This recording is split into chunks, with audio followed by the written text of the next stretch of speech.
name is Frank Swinnie, and we're at Swinnie Supply Company in Andrews, South Carolina. I got in it through my father. He started the business back in 1951, and I guess I would have to go back a little further than that. He was born and raised in Andrews, and his parents owned a grocery store in Andrews. Back in that day, they were dirt streets, Depression era times.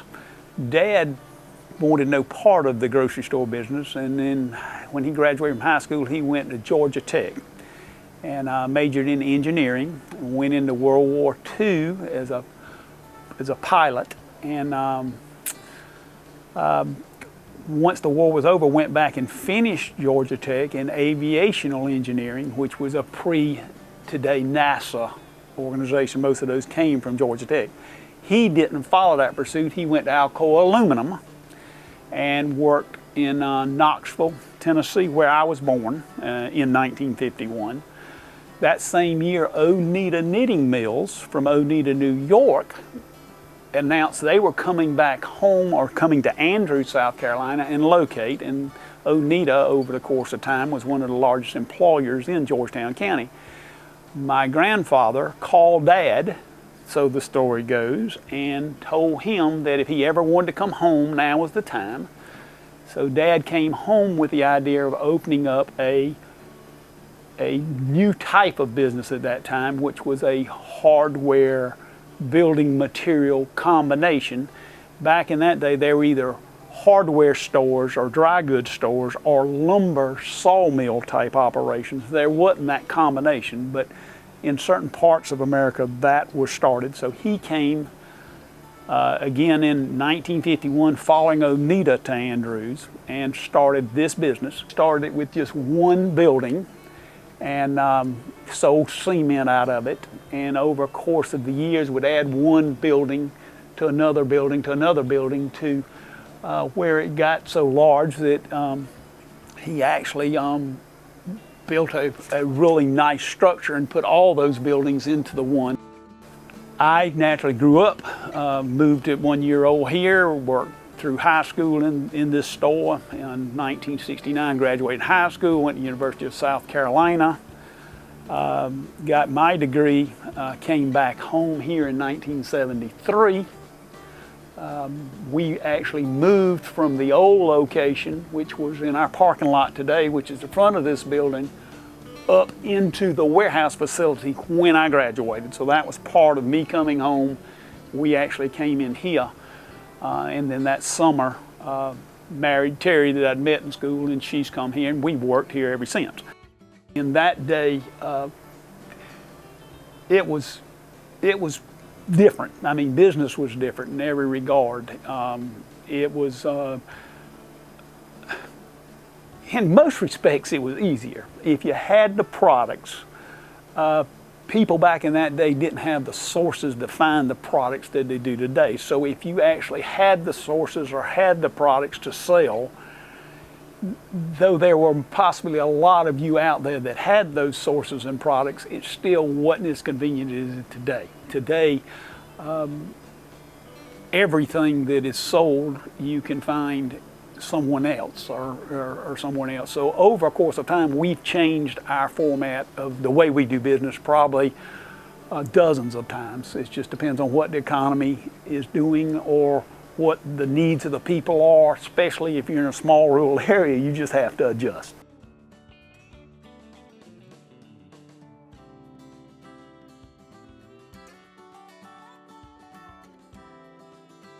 Oh no, I probably wanted to be an airline pilot in high school and when I was in college. Matter of fact, I went to the university, and this was during the Vietnam era, and I went to the university a pilot. I'd gotten my pilot's license, I guess, at age 16. I'd always flown the airplane, but at age 16 I got, so through high school, you know, everybody assumed that's what I was going to do. And I went to college and went into the ROTC program at the university, thinking that was the case.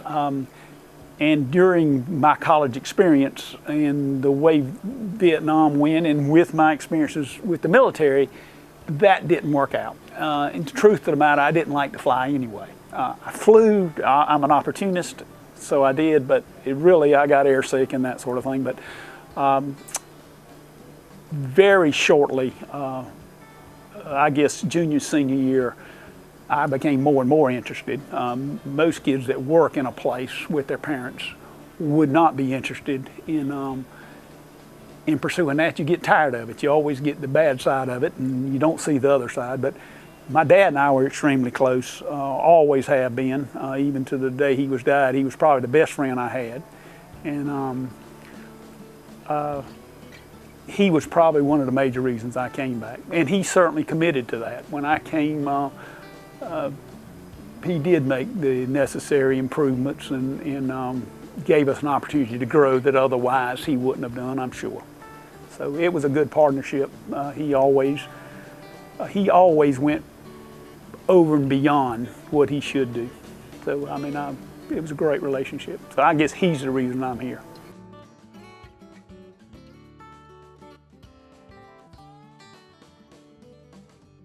That's true, and we have, you know, one of the blessings here for us is we have the best customers in the world. It's different than in a city where you're constantly meeting new people. You're doing that exchange, you're making that sale, and you never see that person again.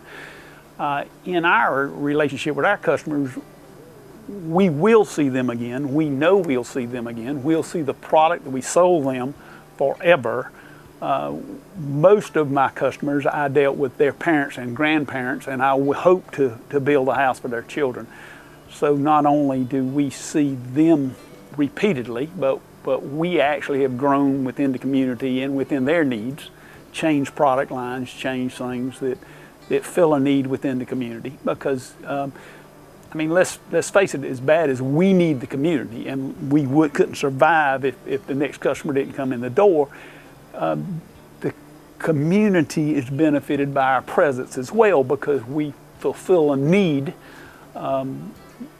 that is met by our understanding of what that need is, and it's up to us to determine what that is. And I guess our livelihood is based on how well we do that.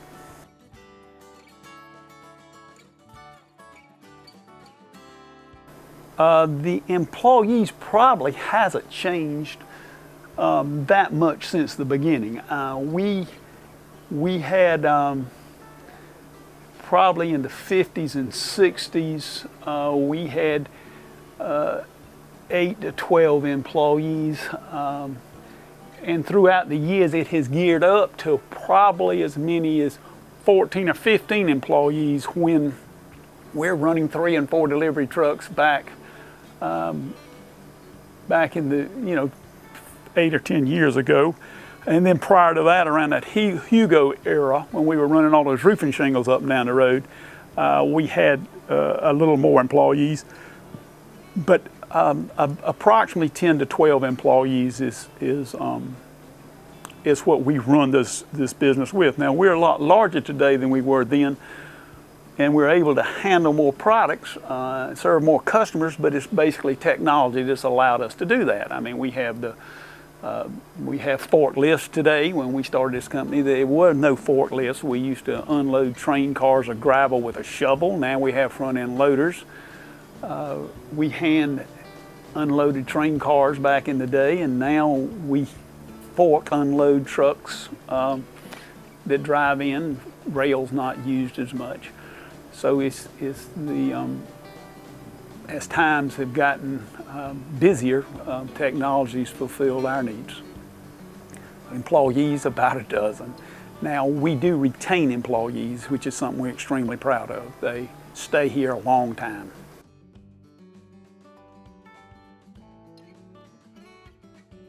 He was on the front page of the Georgetown Times not long ago. He was here 42 years. As a matter of fact, he's here today too, and he retired 2 years ago. I remember his first day of work. I was here, I was in high school, and I think he just got back from Vietnam. Came to work in a black derby hat, brand spanking new. Dad put him on a cement mixer. We were in a ready mix concrete business at that time. And at the end of the day, that black derby hat was gray with concrete. But it was, he's been here ever since.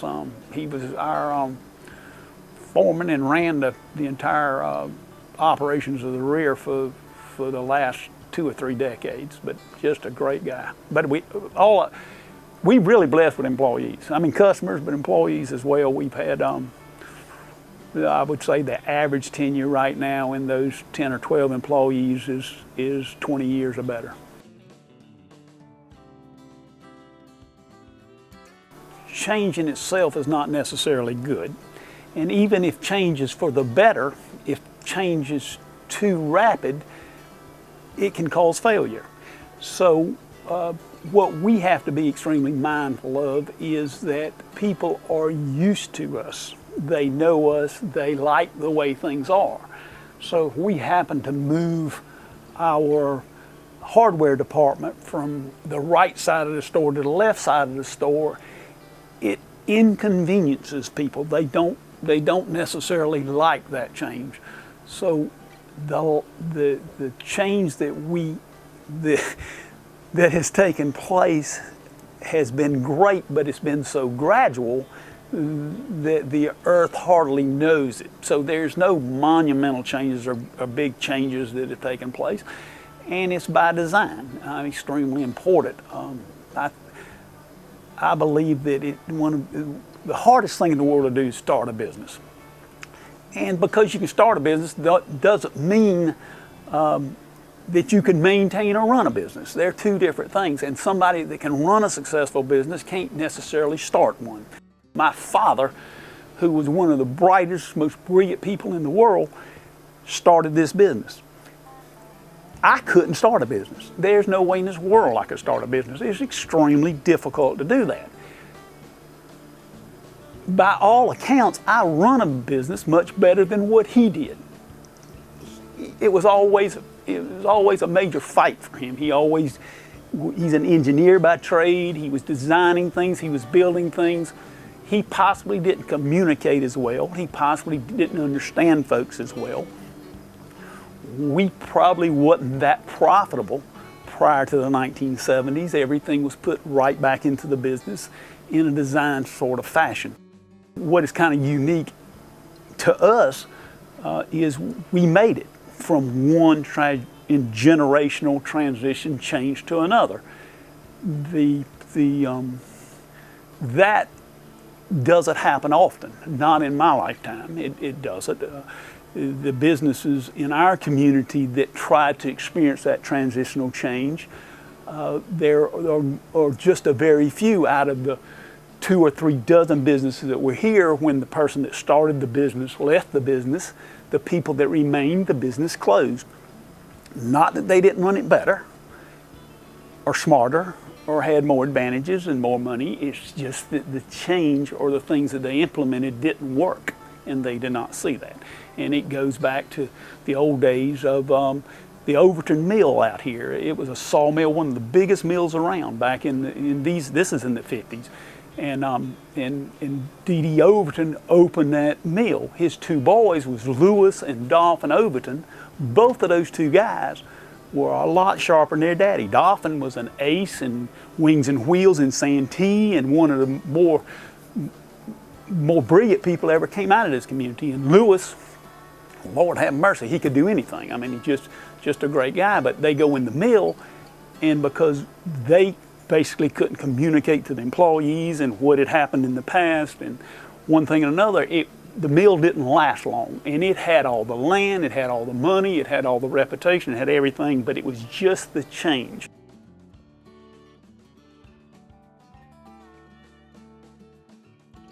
All 3 of these children are more capable than I. All 3 graduated from the University of South Carolina. All 3 did it in 4 years or less. 2 of which were on academic scholarship. The middle child graduated in 3.5 years in Darla Moore Business School, and around these parts there's no better business school in the country. full academic scholarship, magna cum laude of her graduating class at the University of South Carolina. A very capable individual. She has come back to this community, back to this store. Her older brother was here 4 years prior to her. He also graduated in retailing at the University of South Carolina and has been committed here since he was in the 5th grade. This past year, her younger brother, by 4 years, and my youngest son, came back, graduated from the University of South Carolina, degree, and he's come back in, all three of which I truly believe are more capable than I. All three of them are in here, and all three of them are studying how we have been successful in maintaining this generational change. I hope and pray that they've made the right decision. They are committed, and we, because of that, are making changes here. We've redone the front. We've fenced the place in. We're put a new roof on. We're adding to the inventory. We're doing all those things that were done 35, 40 years ago when I got out of the university. But it's all gradual. It's all change. It's nothing that's happening overnight, and hopefully no one's noticing.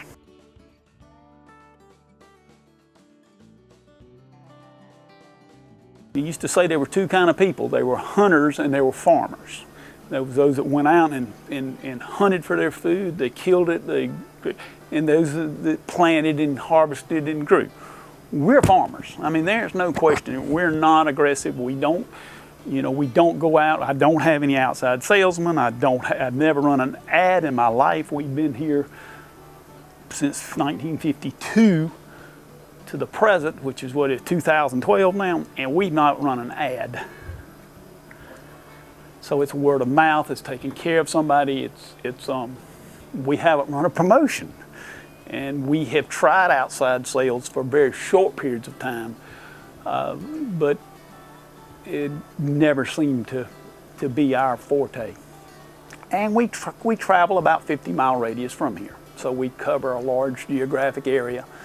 We have hot pockets that we've served, generational built houses, in Jamestown and towards Monk's Corner, and naturally all of Georgetown and Williamsburg counties, and we get over to Florence, and we cover a fairly large area following the people that know us, that ask us to do something. We do that.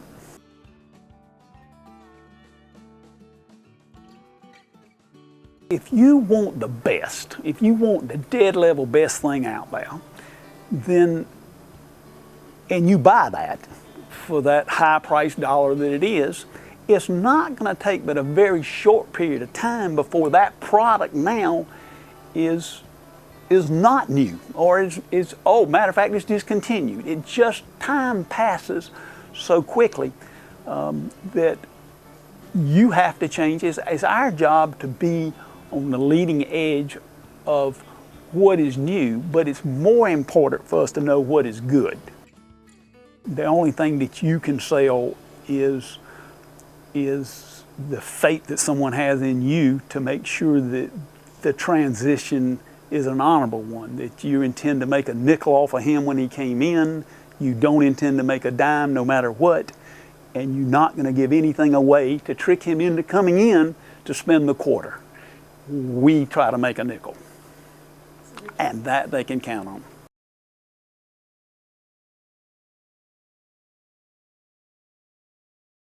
I guess the first thing is to make sure it's a passion, to make sure that you fully believe with all you have, and that what you're about to undertake is something that is needed by someone besides yourself.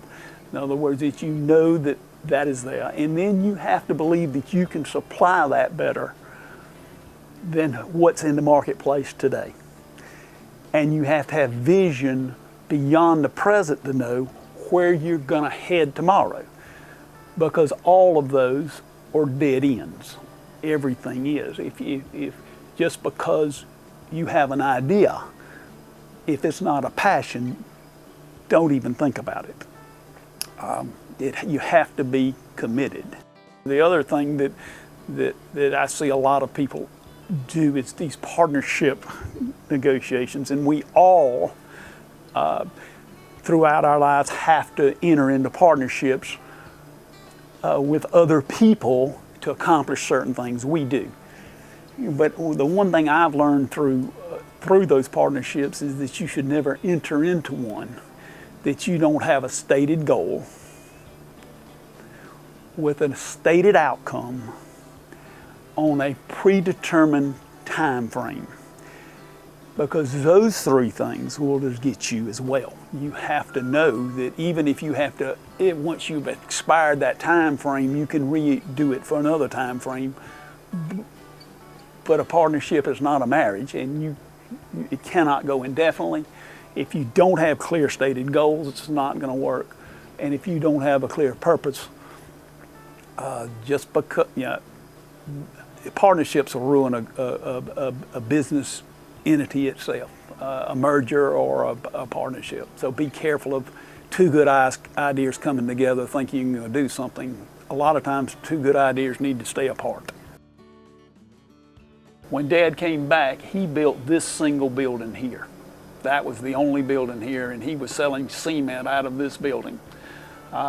Over the course from 1951 to 1965, he built this combination of buildings. This was the showroom area that was later built when we added hardware, fence post and stuff, concrete block, and this is molding and lumber. But everything had a side yard or individual, but that basically went from this single building, 1951 when he came, but 52 we actually started business. He added these to 65, so basically that's a 14-year history. What actually he did was realize that these required so much maintenance and upkeep, the individual buildings and the products scattered all over, that he wanted to come in and put a warehouse here and combine everything under one roof. One of the reasons for that was the forklift now was around, and this yard didn't work on forklifts. And again, we talked about change earlier, but these were our delivery trucks back in the day. These are old panel trucks, and we just took a welding torch and cut the back of them off, and we would load lumber onto that, or kind of made a pickup truck out of old equipment. You can see back here that we've started some concrete work back here where we're hand batching cement. We would have train cars come in, and we would literally unload those with shovels, sand the same way. This shows the first real transitional or change. This is actually 3 buildings. We built this one first and then added that. We're adding this to the back end now. People are on the roof because we're going to move the hardware or the front section back into this building. This is 1973. This is the year I graduated from college and came back here to join Dad. This storefront is actually the same storefront that is here, and present day our parking lot out front. It has floor tiles still in the parking lot out front where that was. The concrete plant now is totally automated. We have a big Michigan front end loader. We're running 3 and 4 concrete trucks out. We have a big concrete yard. We have the little storage buildings that we're selling and running up and down the road like you see now everywhere. These are roofing shingle samples here. Poles and posts are located out in this section. And again, these are delivery trucks lined up across the back, loaded to go. At this point in time, we are literally in the lumber and building material business. We're doing everything to build a house, from pouring the concrete and the foundation to floor covering, finish, light fixtures. So we were a one-stop shopping place prior to what exists today in the form of Lowe's. We actually added this wing over to the existing building, and what we had in it was hot water heaters, some additional floor covering.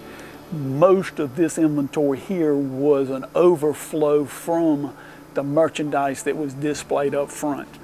So we actually just called it a storage area, and that actually is the the biggest transition between this photograph and the one before. You can see the little buildings that we were selling back in that day and sending them up and down the road that we discussed earlier. You can see that we're getting more into the creosote poles than what was before. And again, you can see the Ace Hardware Builders Mark of America. We belong to the national buying chains, still do today, that enable us to buy by the truckload and in mass so we can be competitive. Here we picked up the brick. We've had the concrete steps, preformed concrete steps. We moved the concrete block to the side yard. Now we have this paved and concreted. The other side's also paved and concreted all the way back. This wing that has now nothing but treated lumber in it. This now, instead of storing the backup to the front material, has got lumber in it. We've moved PVC pipe on the side now and are storing it in bulk and trying to make the community better looking. We put pampas grass down the railroad track over there to try to make that better.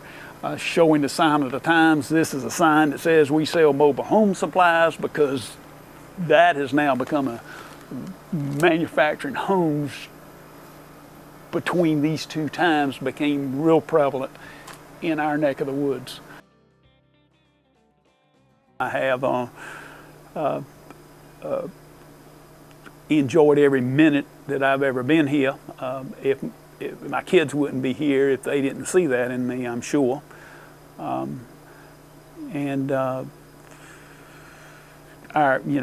live for the community and our employees, and I love it. I mean, I guess that's the key, is to really like what you're doing, and I really do like it.